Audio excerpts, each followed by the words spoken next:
Baik, Assalamualaikum warahmatullahi wabarakatuh. Alhamdulillah, puja dan syukur kita senantiasa panjatkan kepada Allah Subhanahu wa Ta'ala. Sampai pada hari ini kita masih bisa diberikan kesehatan, kita diberikan kelayakan, kita diberikan kesempatan untuk beramal soleh, insya Allah.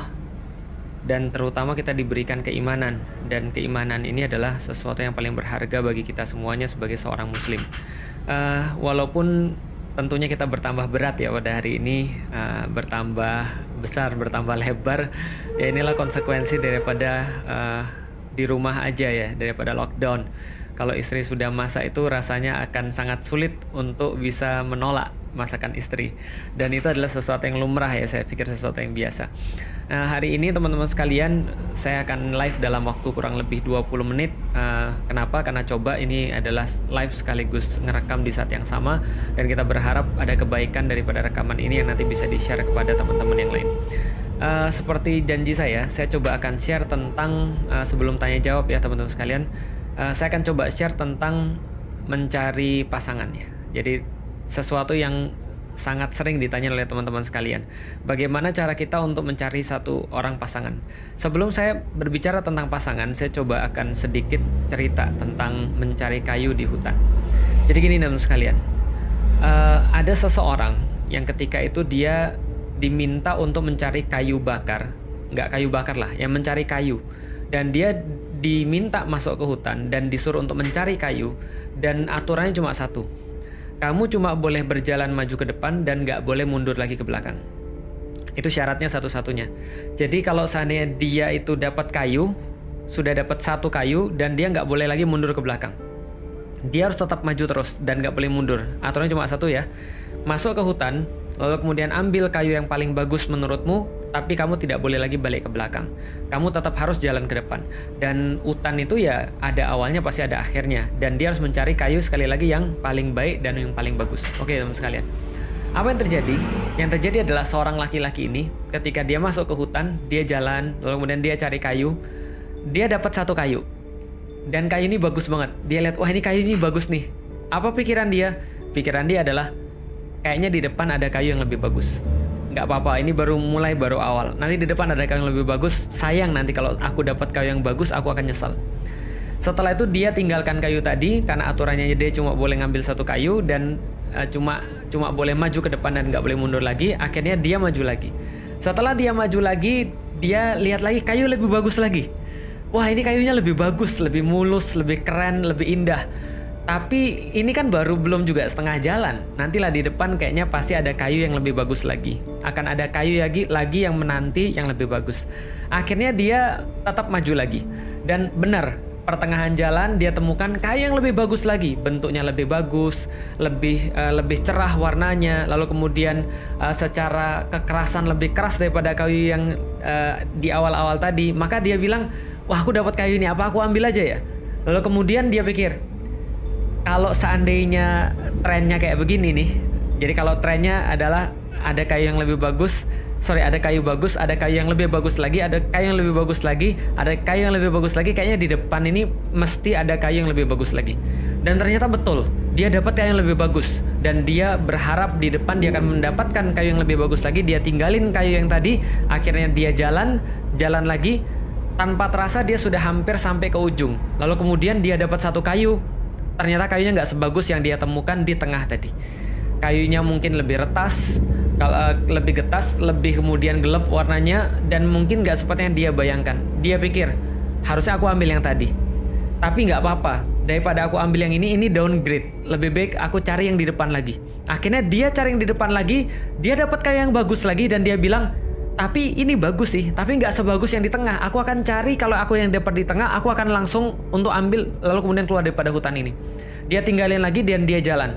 Terus menerus begitu, ternyata apa yang terjadi? Sampai dia keluar daripada hutan tadi, dia tidak mendapatkan kayu satupun yang dia bisa bawa ke rumahnya. Ini kayak apa sih? Ini kayak orang yang ketika dia mau nikah, tapi dia nggak ngerti kenapa dia mau nikah. Ini yang saya maksud dengan orang-orang yang nggak ngerti tujuan dia nikah itu apa. Karena itulah dia bingung, karena itulah dia mungkin berada dalam satu dalam satu keadaan di mana dia ini iya nggak ya? Aku harus nggak nih? Ini terima nggak ya? Ini ditolak atau nggak nih? Atau seperti apa nih? Ini yang saya bilang orang yang kayak ibarat nyari kayu dan dia terus-menerus berpikir nanti di depan ada yang lebih baik. Nanti di depan ada yang lebih baik. Nanti di depan dia pikir di belakang coba aku ambil. Hidupnya akan penuh dengan penyesalan dan hidupnya akan penuh dengan harapan-harapan yang nggak pasti. Karena manusia itu senantiasa berada di antara dua, antara harapan dan antara penyesalan. Nah, bagaimana supaya kita ini tetap punya harapan? Dan harapan kita tuh tidak panjang angan-angan, tidak masuk ke sana. Dan bagaimana caranya agar kita tuh tidak menyesal? Nah, ini ceritanya. Yang menjadi kritik saya pada orang-orang yang mereka itu senantiasa bingung dalam proses pernikahan, senantiasa mungkin galau dalam proses pernikahan adalah kita tuh coba jelasin dulu kenapa kita mau nikah. Kenapa kita mau melanjutkan ke jenjang pernikahan. Akan sangat sulit kalau seandainya bayangan kita tentang pernikahan itu adalah bukan sesuatu yang benar, bukan sesuatu yang tepat, bukan sesuatu yang memang berlandaskan dengan syariat. Ini akan menjadi sangat sulit sekali. Tapi apabila kita sudah tahu kenapa kita menikah, atas dasar apa kita menikah, dan apa yang mau kita lakukan setelah nikah, maka semuanya akan semakin mudah. Apa maksud saya di situ? Kejadian kayak orang yang nyari kayu di hutan tadi nggak akan pernah terjadi kalau Anda benar-benar paham tentang kenapa Anda nikah dan untuk apa nikah itu. Jadi membayangkan nikah itu untuk apa. Dengan itu semuanya, maka teman-teman akan sudah punya yang namanya karakteristik yang diperlukan. Contoh misalnya, saya secara pribadi misalnya, saya pernah bilang sama Ummu Alila, kalau seandainya saya nyari kamu, saya nikahin kamu, mungkin gara-gara fisik. Mungkin sekarang saya akan menyesal. Kenapa? Akan banyak fisik yang lebih baik daripada istri kita. Kenapa bisa begitu? Ya rumput tetangga senantiasa lebih hijau. Karena yang namanya cantik itu kan bukan hanya berdasarkan fisik, tapi berdasarkan perasaan, berdasarkan penasaran dan seterusnya. Akan ada yang lebih baik, akan ada yang lebih bagus. Kalau saya nikahi dia karena fisik, mungkin saya sekarang merasa menyesal. Lalu kemudian berpikir, kenapa saya nggak sama ini aja ya? Coba dulu saya belum nikah, mungkin saya bisa sama ini. Kenapa? Karena dia nggak punya karakteristik yang dia inginkan. Dia nggak punya orang yang dia jadikan sebagai standar ketika dia mau nikah. Apa keinginan dia ketika nikah? Saya nikah sama istri saya bukan karena itu semua. Saya nikah sama istri saya jelas. Kenapa? Karena saya menginginkan seorang perempuan yang bisa mendukung saya di dalam dakwah dan dia bisa menjadi ibu daripada anak-anak saya. That's enough. Itu yang saya inginkan. Jadi ketika saya ditanya pada diri saya ditanya sama orang lain atau saya bertanya pada diri saya sendiri, untuk apa sih kamu nikah, Lik? Saya nikah untuk dakwah. Maka yang saya perlukan untuk dakwah adalah satu, orang yang mau mendukung saya di dalam dakwah saya.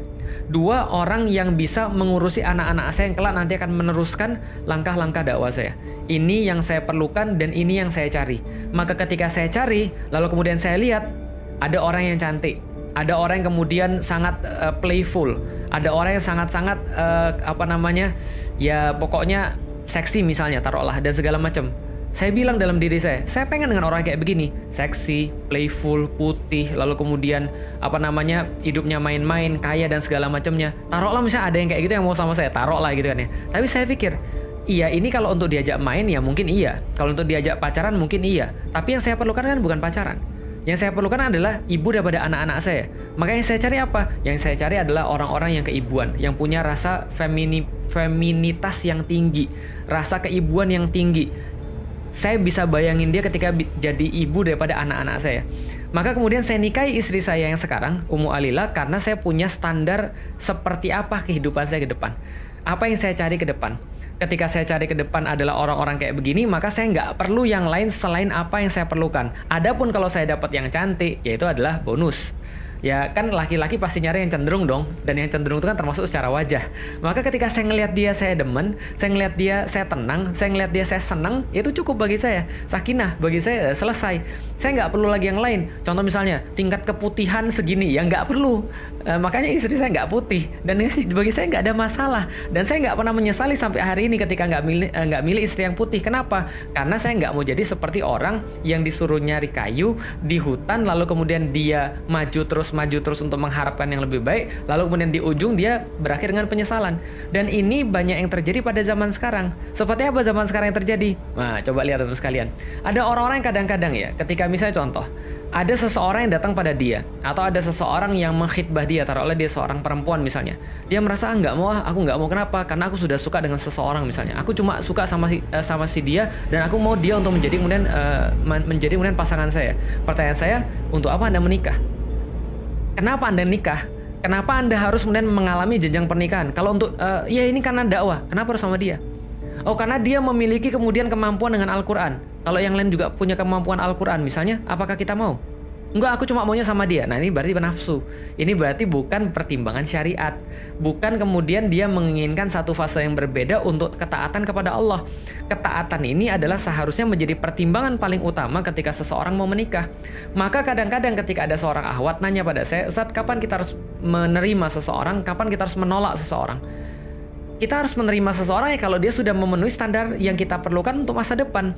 Kalau memang cuma untuk dakwah, memang semuanya untuk lillahi ta'ala, maka ketika datang seorang laki-laki yang baik dan dia sudah punya komitmen di dalam dakwah, sudah punya komitmen dalam ketaatan pada Allah, ya sudah nikahlah. Kan nggak perlu harus ideal. Nggak semua yang kita inginkan harus jadi nyata. Nggak semua yang kita mau harus kemudian terrealisasi. Tapi yang harus terrealisasi adalah apa yang kita niatkan di jalan Allah, karena pernikahan adalah sebagai sebuah ibadah. Nah, jadi teman-teman sekalian, apa yang menjadi kesimpulannya? Teman-teman harus tahu dulu nikah ini untuk apa. Kalau teman-teman tahu nikah ini untuk apa, teman-teman tahu apa yang harus dilakukan setelah nikah, teman-teman tahu setelah nikah mau ngapain, maka tidak pernah akan ada kebingungan dalam menentukan siapa pasangan kita. Begitupun juga dengan seorang laki-laki. Ketika laki-laki itu tahu persis kenapa dia nikah, maka dia akan lepas daripada pertanyaan-pertanyaan yang nggak penting yang seringkali ditanyakan kepada saya. Ustadz, saya suka dengan seseorang, saya mau ngajak dia nikah, tapi dia non-muslim, gimana Ustadz? Ya tergantung antum nikahnya untuk apa. Antum nikahnya itu tujuannya apa? Ustadz, saya mau nikah Ustadz, tapi mohon maaf Ustadz, gimana kalau seandainya dia bukan satu etnis dengan saya? Dia orang Sunda Ustadz, sedangkan saya orang Padang. Emang terus kenapa? Yang kamu nikahnya karena apa dulu gitu kan ya? Ustadz, mohon maaf Ustadz, saya mau nikah sama dia Ustadz. Tapi gimana Ustadz? Kalau seandainya saya tuh pengennya yang seksi. Nah, ini balik lagi. Jadi antum tuh nikah untuk apa? Kalau orang nikah itu untuk Allah, maka pertimbangannya akan disesuaikan dengan itu. Kalau saya pengen pergi ke Turki, maka saya cari tiket ke Turki. Kalau saya pengen pergi ke Bandung, saya nggak usah beli tiket pesawat. Kalau saya pengen pergi ke Surabaya, saya akan cari tiket pesawat, tapi bukan pesawat internasional. Maka apapun yang akan kita lakukan, kriteria kita dalam dan memilih seorang pasangan sangat tergantung dengan bagaimana kehidupan yang kita inginkan pasca nikah. Ini yang paling penting di dalam pernikahan. Dan ini yang paling sering juga dilewatkan sama orang. Tanpa kita sadari, walaupun seolah-olah kita merasa kita sudah ngaji, kita merasa kita sudah punya pandangan islami, kita merasa kita sudah orang dakwah, tapi kadang-kadang apapun yang kita putuskan itu ternyata tidak berdasarkan apa yang dakwah perlukan, tapi berdasarkan mungkin hawa nafsu kita. Karena itulah kita seringkali memilih dalam arti kemudian kalau nggak sama dia kita nggak mau. Padahal ya emang harus begitu? Kan enggak. Maka ada orang yang bilang, Ustadz, gimana kalau seandainya saya mau sama seseorang, dia nggak mau sama saya? Ya gampang, antum pergi aja naik ke pohon kelapa, lalu dari sana ngapain Ustadz, loncat? Enggak. Dari sana antum lihat masih banyak laki-laki yang lain, masih banyak perempuan-perempuan yang lain. Kan nggak harus dia. Harus dia itu adalah pandangan yang salah. Suatu waktu ada teman saya mau nikah. Ketika teman saya mau nikah, lalu kemudian dia suka dengan seorang akhwat, dia mengkhidbah akhwat tadi, kemudian akhwat tadi menolak. Lalu kemudian teman saya ini stres, depresi. Lah kenapa? Karena dia sudah membayangkan hidup dia sama akhwat yang tadi. Akhwat ini keren, akhwat ini cantik, akhwat ini cerah kulitnya. Lalu kemudian juga dari keluarga yang berada, jago lagi bahasa Arabnya. Tapi dia nggak mau sama teman saya. Teman saya depresi. Teman saya kemudian bilang, tapi kan saya kan sudah berusaha untuk menikah karena Allah dan segala macamnya. Saya bilang, bro, kamu benar-benar nikah sama Allah atau tidak? Kenapa? Karena kalau kamu nikah sama Allah dan perempuan tuh nggak mau sama kamu nggak akan sesetres ini. Kenapa? Karena nggak harus dia. Kata-kata harus dia, pokoknya harus dia, itu sudah tanda bahwa Anda tidak menikah karena Allah. Mohon maaf banget, tapi ini harus saya sampaikan. Juga sama seperti ada laki-laki kadang-kadang datang ke saya. Tiba-tiba kemudian bilang, Ustaz, saya maunya sama perempuan yang ini. Dia cuma lihat fisiknya, tiba-tiba dia menentukan bahwa dia harus sama perempuan ini. Dan dia nggak tahu tentang segala macam hal di belakangnya. Nah, ini adalah menurut saya bagian daripada orang yang nggak siap untuk nikah sebenarnya. Kenapa? Karena itu bukan siap nikah, bukan lillahi, tapi nafsu. Nafsu itu mudah sekali dengan mata. Tapi pertimbangan-pertimbangan yang lain itu harus bebas daripada nafsu. Saya nggak bilang bahwa antum nggak boleh cari yang cantik. Saya nggak bilang bahwa antum nggak boleh cari yang cakep. Saya nggak bilang antum nggak boleh cari orang-orang yang ideal. Ideal itu boleh, nggak ada masalah. Tapi ya kita harus tahu kapan kita harus bertahan dengan idealitas itu, kapan kita harus balik lagi pada standar kita, yaitu adalah mencari kayu yang terbaik. Apa itu kayu yang terbaik? Kayu yang terbaik adalah kayu yang kita perlukan. bukan kayu yang harus memenuhi seluruh idealitas yang ada. Contoh misalnya, cari laki-laki. Apa ciri-ciri laki-laki yang kamu mau, Mbak? Seperti Rasulullah Muhammad. Oh ya, semuanya juga mau gitu kan ya. Cuman masalahnya adalah bukan itu, tapi seberapa banyak laki-laki yang kayak Rasulullah Muhammad kan gitu kan ya. Ya sudah, gini aja. Yang kamu pikirin ke depan tuh maunya dakwahnya kayak apa. Oke, saya mau dakwah sebagai seorang ibu rumah tangga. Yang ibu rumah tangga ini punya kerjaan-kerjaan adalah di bidang ini. Oke, carilah laki-laki yang bisa kemudian untuk menerima itu. Carilah laki-laki yang bisa memenuhi kemudian dakwah-dakwah kita. Sama kayak laki-laki, kamu mau apa masa depanmu? Carilah perempuan yang kayak gitu. Kalau dia sudah memenuhi, maka nggak ada alasan bagi kita untuk menunda pernikahan, saya pikir. Atau ya tadi galau atau bingung ketika kita mau dengan seseorang tapi orang itu nggak mau sama kita. Jadi kira-kira gitu. Oke, itu adalah yang pengen saya sampaikan tentang kisah orang yang mencari kayu di hutan. Artinya jangan sampai teman-teman jadi orang kayak gitu. Kenapa dia bingung? Karena dia nggak punya standar dari awal. Kenapa dia bingung? Karena dia nggak tahu apa yang dia cari. Gitu loh maksudnya. Sehingga dia nggak punya batasan-batasan tertentu. Kalau misalnya dia sudah punya batasan tertentu, dia sudah tahu apa yang dia cari, maka dia datang. Begitu selangkah dua langkah, dia sampai di hutan itu. Kemudian dia sudah menemukan, oke, kayu yang saya perlukan adalah kayu untuk menopang hidup saya. menopang badan saya. Berarti kayunya harus keras, kayunya harus segede ini, karena supaya segede ini biar mudah dipegang. Kayunya juga harus setinggi, misalnya contoh ya minimal 1,5 meter biar saya bisa dijadikan pegangan. Preferable kalau ada pegangan di atasnya bentuknya begini, terus saya bisa pegang dan nggak terlalu capek. Tapi kalau nggak ada, saya tahu apa yang saya cari. Oke, begitu dia dapat, dia ambil, dan ketika dia jalan ke depan, dia cuma boleh ngambil satu, lalu kemudian dia jalan ke depan, dia menemukan yang lebih bagus, maka dia nggak akan ganti. Dia sudah puas dengan apa yang dia pilih, dia sudah konten dengan apa yang dia pilih. Kenapa? Karena dia tahu untuk apa dia mencari kayu. Sama kayak orang nikah, maka ketika dia sudah tahu untuk apa dia nikah, dia sudah tahu kontennya seperti apa, bukan konten, dia sudah tahu seperti apa kriteria yang dia perlukan, maka dia akan segera untuk menikah ketika dia sudah menemukan kriteria-kriteria seperti itu. Gitu ya teman-teman sekalian. Nah, silakan sekarang teman-teman punya waktu sekitar 5-10 menit untuk tanya dan jawab.